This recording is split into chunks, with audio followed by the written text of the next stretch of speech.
జడ్చర్లలో మహబూబ్‌నగర్ జిల్లా జడ్చర్లలో ఒక దారుణమైన సంఘటన చోటు చేసుకునింది. ఒక అబ్బాయి ఒక అమ్మాయిని లవ్ చేసి, ఆ అమ్మాయి తనను కాదని వేరొకరితో నిశ్చితార్థం చేసుకుందని చెప్పి, అతి దారుణంగా నడివీధిలో ఆ అమ్మాయి స్కూల్ నుంచి నడుచుకుంటూ వస్తుంటే అతి దారుణంగా పొడిచి చంపేశారు. దాని తర్వాత ఆ అబ్బాయిని కూడా అదే పద్ధతిలో మాబ్బు కొట్టి చంపేశారు.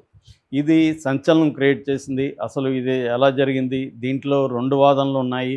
ఆ అమ్మాయిని వేధించాడని ఒకరు, లేదు ఆ అమ్మాయి కూడా లవ్ చేసిందని ఈ అబ్బాయి వాంగ్మూలం ఇవన్నీ ఉన్నాయి. అసలు ఈ సంఘటన ఎలా జరిగింది? దీంట్లో 2 వాదనలు మనం ఎలా అర్థం చేసుకోవాలి? అసలు జనరల్‌గా ఇలాంటివి ఎందుకు జరుగుతుంటాయి? దీన్ని ప్రివెంట్ చేయడానికి ఏం చేయాలి? అట్లాగే ఇలాంటివి జరిగినప్పుడు దీని నుంచి ఎలాంటి టేక్ అవేస్ తీసుకోవాలి? పోలీసుల ఇన్వెస్టిగేషన్ ఎలా ఉంటుంది? ఎలా ఉంటే బావుంటది? ఈ విషయాల గురించి మనం మాట్లాడుకుందాం. ఈ అబ్బాయి పేరు తేజ అలియాస్ రామచందర్. ఇతనిది హైదరాబాదు. హైదరాబాద్‌లో ఇతను ఉన్నప్పుడు వైష్ణవి అనే ఒక అమ్మాయి జడ్చర్ల నుంచి హైదరాబాదులో ఒక కాలేజీలో రిసెప్షనిస్ట్‌గా పనిచేసేది. అప్పుడు ఈ అబ్బాయి ఆ అమ్మాయిని లవ్ చేశాడా? లేకపోతే లవ్ చేస్తున్నాను అని చెప్పి ఆ అమ్మాయి వెంటబడ్డాడా అనేది తెలీదు. అంటే ఇది వన్ సైడ్ లవ్వా? టూ సైడ్స్ లవ్ అనేది క్లారిటీ లేదు. ఇంట్లో వాళ్ళు మాత్రం ఇది వన్ సైడ్ లవ్వే. ఆ అమ్మాయిని మావోడు 2 ఏళ్ల పాటు వేధించాడు. మా అమ్మాయి ఔట్‌రైట్‌గా రిజెక్ట్ చేసింది. అయినా వెంటబడేవాడు అని చెప్పారని వార్తలొస్తున్నాయి. పోలీసులు ఇప్పటివరకు అఫీషియల్‌గా ఏమీ చెప్పలేదు. అయితే ఈ అబ్బాయి చనిపోకముందు, అంటే ఇతను హాస్పిటల్‌లోకి వెళ్ళినాక చనిపోయాడు. చనిపోకముందు వాంగ్మూలంలో మాత్రం ఆ అమ్మాయి లవ్ చేసినట్టుగా చెప్పుకున్నాడు. సో, ఏదేమైనా ఈ అబ్బాయి ఆ అమ్మాయి పట్ల అబ్సెసివ్‌గా ఉన్నాడు.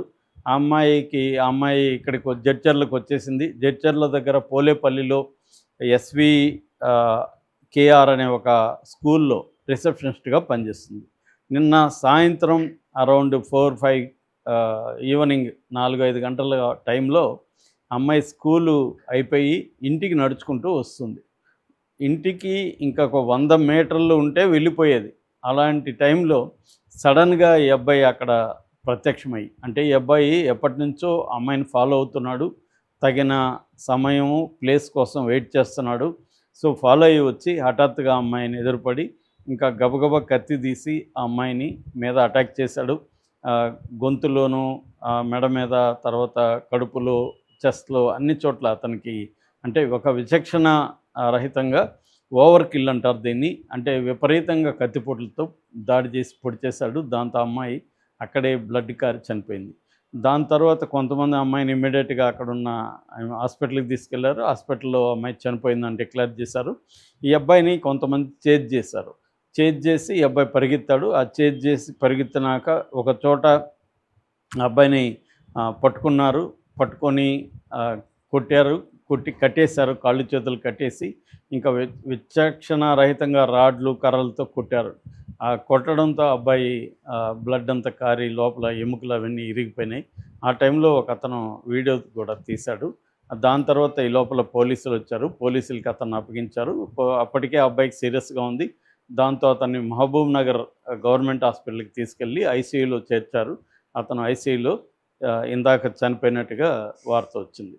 సో, అతను వీడియో ఒకటి ఇప్పుడు వైరల్ అవుతుంది. దాంట్లో ఎక్కువ మాట్లాడలేదు అబ్బాయి. ఆ అబ్బాయిని ఆ పాప ఎవరు అని ఒకరు అడుగుతున్నారు కెమెరా పక్క నుంచి. అంటే ఆహ్, సెల్ఫ్ సెల్ ఫోన్‌తో తీశారు. అడుగుతుంటే, "2 ఏళ్ళు నన్ను లవ్ చేసి నా డబ్బులంతా", ఒక బూతు మాట్లాడాడు. "నా డబ్బులంతా ఆ అమ్మాయి కాజేసింది" అనేది ఉందనమాట. ఆ ఒక్క వాక్యం మాత్రమే ఆ వీడియోలో ఉంది. సో, అందుకని ఇప్పుడు పోలీసులు ఏం చేస్తున్నారంటే, ఇద్దరి పోస్ట్‌మార్టంలు చేశారు. పోస్ట్‌మార్టం రిపోర్టులు రావాలి.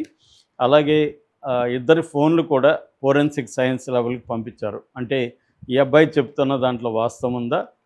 లేకపోతే వాళ్ళ ఇంట్లో వాళ్ళు చెప్తున్న దాంట్లో వాస్తవం ఉందా అని నిర్ధారించుకోవాలి. ఇక్కడేందంటే నిందితుడు చనిపోయాడు, విక్టిమ్ కూడా చనిపోయింది.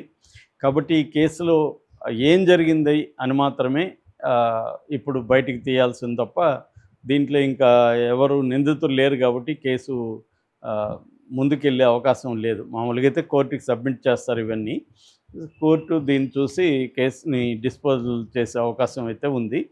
కాకపోతే ఇక్కడ ఏం జరిగిందనేది పోలీసులు ఓపెన్గా బయట పెట్టగలిగితే మనకు అనేక విషయాలు అర్థమవుతాయి. ముందుగా మనం ఈ అమ్మాయి వైపు నుంచి వర్షన్ చూసుకున్నప్పుడు ఈ అమ్మాయిని అతను 2 ఏళ్ల నుంచి ఫాలో అవుతున్నాడు, లవ్ చేస్తున్నానని చెప్తూ వెంటబడుతున్నాడు. కానీ ఈ అమ్మాయి రిజెక్ట్ చేసింది. అయినా కూడా అతను ఆ రిజెక్షన్ని తట్టుకోలేకపోయాడు. ఇప్పుడు ఆ అమ్మాయి క్లియర్‌గా ఈ అబ్బాయిని నేను కాదు నిన్ను పెళ్లి చేసుకోనని చెప్పేసి ఆ అమ్మాయి ఇంకొకరితో నిశ్చితార్థం కూడా అయిపోయింది. వేరే వాళ్ళ ఇంట్లో వాళ్ళు ఒక పెళ్లి కుదిర్చారు. దానికి ఆ అమ్మాయి ఒప్పుకుంది. నిశ్చితార్థం కూడా అయిపోయింది. సో ఎప్పుడైతే నిశ్చితార్థం అయిపోయిందో ఈ అబ్బాయి ఇప్పటివరకు ఏదో ఒక హోప్ ఉంది. మామూలుగా ఇలాగ అబ్సెసివ్ స్టాకర్స్ అంటారు వీళ్ళని. ఈ అబ్సెసివ్ స్టాకర్స్ అనే వాళ్ళకి నెగెటివ్ రియాక్షన్ కూడా హోప్ ఇస్తుంది. చాలామందికి తెలియక అమ్మాయిలు వాడిని తిడతా ఉంటే ఇంక మనం వెంట పడాలి అని తిడతా ఉంటారు. లేకపోతే నెగిటివ్గా వాళ్ళకి మెసేజ్లు పెడతా ఉంటారు. కానీ అది కూడా వాళ్ళకి హోప్ క్రియేట్ అవుతుందన్నమాట. సైకాలజిస్టులు అదే చెప్తారు. Negative any kind of reaction negative or positive they create hope in their minds అనమాట. సో ఒక రియాక్షన్ ఉందంటే అది పాజిటివ్గా మార్చుకోవచ్చులే అన్న ఒక హోప్ వాళ్ళకు ఉంటుంది. అందుకని వాళ్ళు వెంటబడుతుంటారు. కాబట్టి దీంట్లో ఇంకా మనకి డీటెయిల్స్ తెలీదు. అంటే ఇప్పటికి కూడా అతను టచ్‌లోనే ఉన్నాడా? ఈ అమ్మాయికి మెసేజ్‌లు ఏమన్నా పెడుతూనే ఉన్నాడా? ఈ జడ్చర్లకి ఎప్పుడొచ్చాడు? ఈ జడ్చర్ల వివరాలన్నీ ఈ అమ్మాయి వివరాలు ఆ అమ్మాయే అతనికి చెప్పిందా? లేకపోతే ఇతనే ఫైండ్ ఔట్ చేశాడా? ఎలా ఫైండ్ ఔట్ చేశాడు? ఇంకెవరైనా అతనికి జడ్చర్లలో గానీ ఇంకెక్కడైనా అతనికి హెల్ప్ చేశారా? ఇవన్నీ కూడా బయటకు రావాల్సింది. అలాంటివి ఏమన్నా ఉంటే వాళ్ళ మీద కూడా ఈ కేసు ముందుకెళ్ళే అవకాశం ఉంది. అంటే ఒక హత్యకు దారి తీసిన పరిస్థితులేంటి? ఆ హత్యకు దోహదపడిన వాళ్ళెవరు? అనేది గానీ తేలితే కేసు ఖచ్చితంగా ట్రయల్ వరకు కూడా ముందుకెళ్తుంది. అప్పుడు వాళ్ళకి శిక్షలు పడే అవకాశం అయితే ఉంది. That is one aspect. రెండవది ఈ అబ్బాయి చెప్పాడు. ఎందుకంటే మరణ వాంగ్మూలం జనరల్‌గా అబద్ధం ఉండదు. అబ్బాయి చనిపోయే ముందు చెప్పాడు. 2 ఏళ్లుగా నన్ను లవ్ చేసి నా డబ్బులన్నీ కాజేసి అమ్మాయి ఇప్పుడు వేరే వాళ్ళని పెళ్లి చేసుకుంటుంది అనేది అతని వాక్యం యొక్క సారాంశం. సో ఆ సారాంశం ప్రకారం ఇది మొన్ననే మనం అశూర్ రెడ్డి కేసు కూడా చూసాం. దాదాపు 9 కోట్లు అబ్బాయి దగ్గర కాజేసి ఆ అమ్మాయి తర్వాత అతన్ని కాదని వేరే వాళ్ళని పెళ్లి చేసుకుందని వార్తలొచ్చాయి. ఇది జనరల్‌గా చాలామంది అమ్మాయిలు చేసే పని. అంటే బాయ్ ఫ్రెండ్స్ అంటేనే ఏటీఎంలాగా ట్రీట్ చేయడం, వాళ్ళ దగ్గర ఖర్చులు పెట్టించుకోవడం, ఇంకొక బాయ్ ఫ్రెండ్ దొరికితే వాళ్ళకి నచ్చినవాడు కావచ్చు, లేదా ఇంకా బాగా ఖర్చు పెట్టేవాడు కావచ్చు, దొరికినప్పుడు షిఫ్ట్ అయిపోవడం. ఈ షిఫ్టింగ్ అనేది స్మూత్‌గా ఉండదు. రఫ్‌గా ఉంటది. రఫ్‌గా ఉండడం, వాళ్ళ ఫోన్‌లు తీయకపోవడం, వాళ్ళని రూడ్‌గా మాట్లాడడం, ఇలాంటివి జరిగినప్పుడు వాళ్ళ మేల్ ఇగో హర్ట్ అవుతుంది. దాన్ని నార్సిసిస్టిక్ ఇంజ్యూరీ అంటారు. వాళ్ళ మేల్ ఇగో దెబ్బతిన్నప్పుడు వాళ్ళకి ఒక రివెంజ్ మోడ్‌లోకి వెళ్తారు. నా డబ్బులు తీసుకుంది, నాతో తిరిగింది, నా దగ్గర ఇంత ఖర్చు పెట్టించుకునింది, ఇన్ని గిఫ్ట్లు తీసిచ్చుకుంది, ఇప్పుడేమో వేరే వాడితో తిరుగుతుంది అన్న ఒక దీంట్లోకి రివెంజ్ మోడ్‌లోకి వాళ్ళు వెళ్ళిపోతారు. ఆ వెళ్ళిపోయినప్పుడు కూడా జరుగుతుంది. ఈ అబ్బాయి అలాగే వెళ్ళిపోయినాడా అన్నది మనకు అనుమానం వస్తుంది. ఎందుకంటే అది ఆ అబ్బాయి వాంగ్మూలాన్ని ఆ వాక్యం బట్టి మనం చెప్పాలి. అంత తప్ప మనకి అదనపు ఇన్ఫర్మేషన్ లేదు. అదనపు ఇన్ఫర్మేషను ఇన్వెస్టిగేషన్ తర్వాతే వస్తుంది. ఎందుకంటే ఇప్పుడు ఆ అమ్మాయి ఫోన్ కూడా వాళ్ళు ఫోరెన్సిక్ సైన్స్ ల్యాబ్‌లో చూస్తున్నారు కాబట్టి ఆ అమ్మాయి ఫోన్‌లో ఏమేమి ఉన్నాయి, ఈ అబ్బాయితో ప్రేమ అవన్నీ ఉంటే అవన్నీ కూడా రిట్రీవ్ చేస్తారు వాళ్ళు. అట్లాగే ఈ అబ్బాయి ఏమన్నా ట్రాన్స్ఫర్‌లు చేశాడా? బ్యాంక్ అకౌంట్‌లో అమ్మాయికి ఏమన్నా ఈ అబ్బాయి నుంచి వెళ్ళిందా? డబ్బులు ఎళ్ళాయా? లేకపోతే ఏమన్నా గిఫ్టులు ఇచ్చాడా? ఇవన్నీ కూడా అబ్బాయికి ఫ్రెండ్స్ కూడా ఉంటారుగా, ఎవరికొకరు చెప్పుంటారు. అబ్బాయి ఫ్యామిలీ వాళ్ళకి కూడా తెలిసుండే అవకాశం ఉంది. ఇవన్నీ పోలీసుల ఎంక్వైరీలో గానీ మనకి రావన్నమాట. సో అవన్నీ చెప్పాల్సింది. ఎందుకు మనకి ఈ కేసులో డీటెయిల్స్ తెలియాల్సి ఉందంటే, ఇలాంటివి జరిగినప్పుడు జనరల్‌గా వీటి నుంచి ఏం నేర్చుకోవాలి? అబ్బాయిలు ఏం నేర్చుకోవాలి? అమ్మాయిలు ఏం నేర్చుకోవాలి? అమ్మాయిలు ఏందంటే విపరీతంగా ఖర్చులు పెట్టించి బాయ్ ఫ్రెండ్ల దగ్గర, ఆ తర్వాత వాళ్ళు అతన్ని వదిలేస్తే దాని పర్యవసనాలు ఎలా ఉంటదనేది అమ్మాయిలకి తెలియాలి. అంతేగాని ఇప్పుడేదో సుఖంగా మనం హోటళ్ళకి తీసుకెళ్తున్నాడు, సినిమాలకి తీసుకెళ్తున్నాడు, లేకపోతే ఈ మధ్య విపరీతంగా ట్రావెల్‌కి కూడా ఖర్చు పెడతారు అమ్మాయిలు. గోవాకి తీసుకోమంటారు, లేకపోతే ఇంకెక్కడికో తీసుకెళ్ళమంటారు. ఇంకా డబ్బుంటే థాయిలాండ్‌కో, ఇంకో దగ్గరికి తీసుకెళ్ళమంటారు. ఇలాగా ట్రావెల్‌కి కూడా తీసుకెళ్తారు. ట్రావెలు, బట్టలు, ఫోన్లు, ఇంకా ఐటెమ్సు ఇవాళ కాస్టు ఎంతున్నాయో మనకు తెలుసు ఒక్కొక్కటి.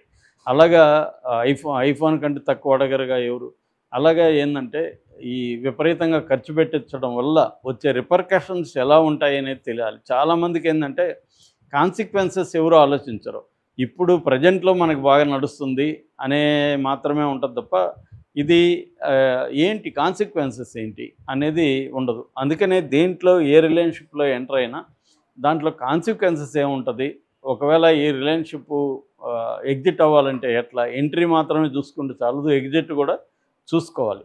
అది అమ్మాయిలు ఆలోచించుకోవాలి. అట్లాగే మల్టిపుల్ రిలేషన్‌షిప్స్ ఎక్కువ ఉంటున్నాయి అమ్మాయిలకి. అంటే ఒక అబ్బాయితోనే ఒక టైంలో ఒక అబ్బాయితో కాకుండా ఒకేసారి ముగ్గురు అబ్బాయిలతోనో, నలుగురు అబ్బాయిలతో కూడా అఫైర్‌లు మెయింటైన్ మల్టీ ట్రాక్ లవ్ స్టోరీలు నడుస్తూ ఉంటాయి. అది తెలిసినప్పుడు కూడా వీళ్ళలో ఒకరో ఇద్దరు ఎమోషనల్‌గా ఇన్వాల్వ్ అయ్యి ఉంటారు కాబట్టి వాళ్ళు హర్ట్ అయ్యే అవకాశం ఉంది. సో, కాన్సిక్వెన్సెస్ ఒక రిలేషన్‌షిప్‌లోకి ఎంటర్ అవుతుంటే, ఆ రిలేషన్‌షిప్‌లో కాన్సిక్వెన్సెస్ ఏంటనే ఒక క్లారిటీ లేకుండా ఎంటర్ అవ్వడం కరెక్ట్ కాదు. అది అమ్మాయిలు ఆలోచించుకోవాలి. ఇక అబ్బాయిలు ఇప్పుడు ఈ అబ్బాయి జీవితం ఏమైంది? ఆ అమ్మాయి లైఫ్ స్పాయిల్ అయింది. ఈ అబ్బాయి లైఫ్ స్పాయిల్ అయింది. ఈ అబ్బాయి వాళ్ళ తల్లిదండ్రులు ఎంత పెయిన్‌తో ఉంటారు. ఈ అబ్బాయి మీద డిపెండ్ అయిన వాళ్ళు ఎంత దుఃఖంతో ఉంటారు. ఇదంతా కూడా అబ్బాయి గాని కొద్దిగా ఆలోచించుంటే, సరే అయిపోయింది, అయిపోయింది.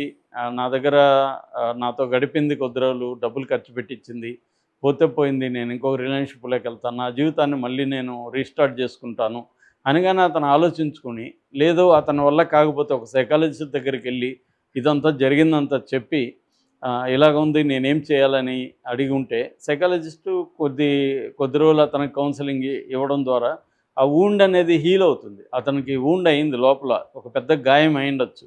అది హీల్ అయ్యే అవకాశం ఉంది. అట్లాగే ఇంట్లో వాళ్ళు గాని, చుట్టుపక్కల వాళ్ళు కూడా ఇదంతా గుర్తించి అతనికి హెల్ప్ చేయాల్సి ఉంది. ఈ యాంగిల్‌లో ఆలోచించకపోతే రెండోదేంటంటే ఈ డబ్బులు రేపు నేను ఖర్చు పెట్టేటప్పుడు కూడా ఆలోచించుకోవాలి. ఇవన్నీ ఖర్చు పెడతాను. రేపు ఈ అమ్మాయి నాతోనే ఉంటదని రూల్ ఏం లేదు.